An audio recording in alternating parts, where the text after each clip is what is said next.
Meningkatnya kasus positif COVID-19 menunjukkan makin lemahnya kesadaran masyarakat dalam melaksanakan protokol kesehatan. Sosialisasi bahaya COVID dan himbauan protokol kesehatan terus digencarkan. Polisi dari Direktorat Binmas dan Pamovit Polda Sumatera Selatan mendatangi pasar tradisional kilometer 5 Palembang. Di lokasi ini polisi masih menemukan warga yang tak menggunakan masker. Polisi kemudian memberikan masker gratis pada warga yang lalai tersebut. Untuk warga masyarakat, sebenarnya sudah banyak yang menggunakan masker. Ada beberapa orang yang belum memakai masker. Bagi yang belum menggunakan masker, kami himbau untuk selalu menggunakan masker.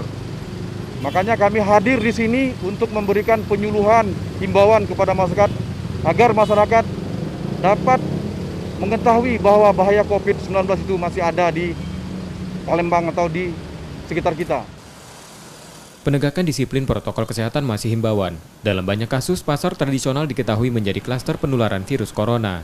Di Palembang, klaster pasar sempat muncul di Pasar Kebon Semai dan Kebun Bunga. Rizky Nurmizan, Kompas TV, Palembang.